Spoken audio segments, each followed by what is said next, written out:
Now that we've talked about the fear of failure and the fear of success, let's take a look at this thing called rejection. Gosh, if you talk about an emotion that grabs people, one that most people associate massive pain to and will do almost anything, including ridiculous things to avoid, it's rejection. And again, the only way you can feel rejected, just like any other emotion, is if you make yourself feel rejected. There is nothing and no one outside of you that can ever generate that painful emotion inside of you except you.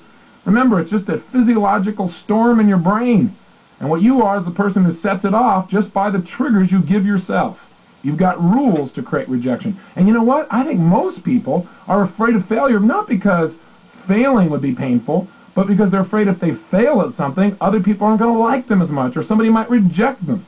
Or if they succeed, they might get rejected. I think rejection is really the core fear behind both of those. Now, not always, but a good deal of the time. So how do we deal with this thing called rejection? Well, let's do it the same way we've already handled these other emotions, like failure and success. Piece of cake, right? Let's go through a very simple process. Let's use some of the same technology. By the way, this isn't the only way to deal with it, but as long as we're doing it today, let's get in practice. Step one, decide you are not going to allow this limiting feeling or emotion to control your life. That what you're going to do right here and now is set things up so it's very, very difficult or impossible for you to feel rejected. Two, get enough leverage on yourself that you'll follow through. So again, what you're going to do when I ask you right now is you're going to stop the tape, and I want you to write down two things. You know how this works. Number one, what is the price you will pay inevitably in your life if you do not control this thing called rejection? What are you going to have to give up? What are you going to miss out on? How many people are you not going to meet? What kind of relationships will you never create? How many business opportunities will you never try? What's the price you're going to pay long-term in your life if you don't handle this fear called rejection? And really put it on yourself. Get real. Stack the anchors. Make it painful. We want to cause our brain to associate that the idea that causing myself to feel rejected is going to create ultimate pain in my life, called losing everything that matters. And then two, your second exercise, and please do this in your success journal, is to write down what is all the pleasure, what are all the benefits you gain in your life if in fact you were able to free yourself from the fear of rejection. If you were able to just go for it, not worry, not wonder, not be concerned, not run all these voices inside your head about, God, did I do it right or not? If you could just free yourself, what would you gain? What level of confidence would you have? What level of success? How much action would you take? What kind of results could you create? And really sell yourself on the massive pleasure you'll gain by freeing yourself from this fear. Stop the tape right now and do this piece of homework, okay? I'll talk to you in about 2 or 3 minutes. Go for it, full on. Begin now. Okay, now you should have created the appropriate carrot and stick for yourself. The stick that says, I got to handle this or I'm going to pay ultimate pain, and it's a lot more painful than the rejection itself. I got to get rid of this fear. And the pleasure that says, gosh, if I get rid of this, think of all the incredible things that could happen in my life. This means your brain is conditioned and ready to change. So what do you do next?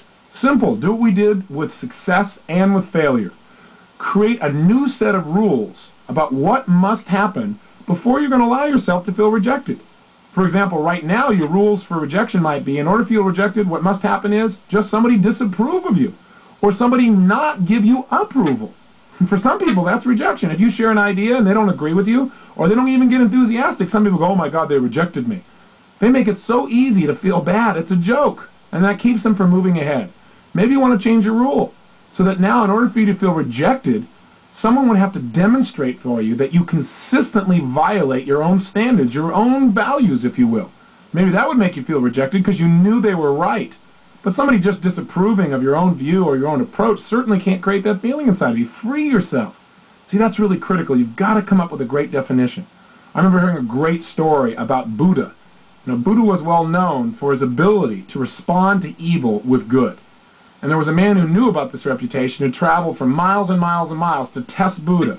And what he did is when he got in Buddha's presence, he verbally abused him constantly. He challenged him. He insulted him. He did everything he could to try and offend Buddha. Buddha was unmoved. He simply turned to the man and said, may I ask you a question? See, even Buddha asks questions. All masters do. But you learned that earlier, remember? The man responded by saying, well, what?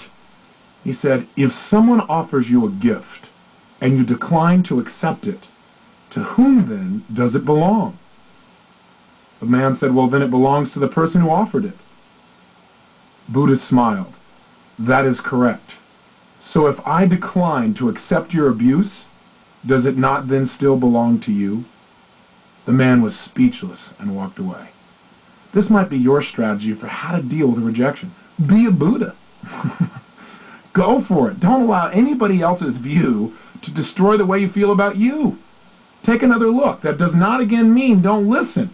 It just means don't just accept things at face value. We all have a right to our own perceptions. And by the way, do sometimes people get in state and get angry about something and communicate where they might feel differently in another situation? They may not be rejecting you. They may be in a rejecting state. So don't allow that to affect you. So let's start right now by having you create a new set of rules for yourself. What must happen for you to feel rejected? And make it tough to feel rejected. Set a high standard, one that will really support you. Stop the tape now and create a new rule or rules for what it takes to feel rejected.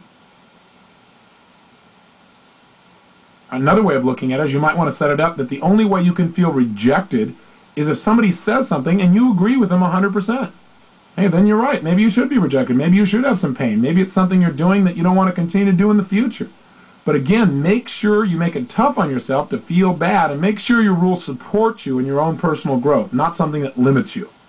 Another strategy that will help you is to realize that no matter what somebody says or does, they're not rejecting you. They're rejecting your idea, or they're rejecting their impression of you in this moment. And certainly you're more than what you just said or what you just did or the way they're looking at you right now. Hey, all of us have met people at times who we didn't feel real attracted to or really liked, but maybe later on we grew to like the person or grew to be attracted or grew to become a friend with them. So initial impressions, initial feelings of someone saying they don't like you or someone not responding to you the way you want is not permanent. Remember, the past does not equal the future. Someone rejecting you in the moment doesn't mean in a moment later they're going to continue to reject you. They may begin to like you very rapidly. Unless you're walking around wounded and can't allow yourself to continue to communicate in a way where you get through to somebody. So break out of the trap. Okay, so what have we done so far? You've decided to make the change. 2, you've gotten some leverage on yourself. 3, you've created some rules that make sense, where it makes it a little tougher for you to feel rejected. But what else can we do to assist ourselves? Well, one thing is to realize if you really want to succeed in life, remember this. Massive rejection is the key to success. You might have a new rule that says if somebody's rejecting me, it probably means I'm on the right track. If nobody's rejecting you, you're probably insignificant. You're probably not doing anything. I mean, think about it. The most successful people in the world are those who were rejected more than virtually anybody else. Do you know programs like MASH, a television program that was on forever, was turned down by over 32 different producers? 32! They all said it was crazy. Sylvester Stallone. Here's a man who now earns, what is it, $20 million a movie? How does he pull that off? You think it's because he walked in one day into a casting office and said, "Hey, Adrian," and they went, "You're a star. I love that voice. That look on your face. You are really material." No. They said, "Look, learn how to talk, buddy. You're never going to make it here." He was turned down by over 1,000 agents. But he just kept coming back for more. And you know what? When that didn't work, the guy just kept on going. In fact, he wrote his own movie starring guess who? Yo, Adrian. Same guy. And you know what? Everyone turned this movie down. They said, "What a stupid idea. This will never succeed." Over and over again. Finally, one company offered to buy it, but only if he wouldn't star in it. In fact, they offered him money not to star in his own picture when he desperately needed it. How's that for rejection? He was living in New York City, he had no money left, barely paying his rent, and they offered him all his money not to star in his own picture. So instead of feeling rejected, he just told them no. He stuck by his guns, and now he's doing pretty well. In fact, if you see these Rambo movies where he's shooting up all those bad guys, he's not shooting up bad guys, he's shooting up all those agents that rejected him in the past. He's got the last laugh. The point is this. Anyone who succeeded has gone through massive rejection, because if you've got an idea worth its salt, everyone's got a different view of things in life. And what's going to happen, in order to get it out there, you're going to have to receive much more rejection than you're going to receive acceptance. But see, all you need is acceptance from the right person, and you can make your idea a reality. But here's the key. You can't allow the rejection to affect you emotionally, because otherwise you just give up, which is what most people do. If you want to succeed, remember, massive rejection is the key to success. How's that for a phrase to remember? In addition, you can take anything you used to feel like was rejection from a person, a place, a situation, and you can get rid of it using the erasure technique, just like we have here earlier. And let me offer you one more possibility or approach. Condition yourself so that when somebody rejects you, it actually makes you feel stronger. You say, well, how could I do that? Same way you condition yourself to feel lousy back in the old days. That is, create a new neuroassociation. How do you do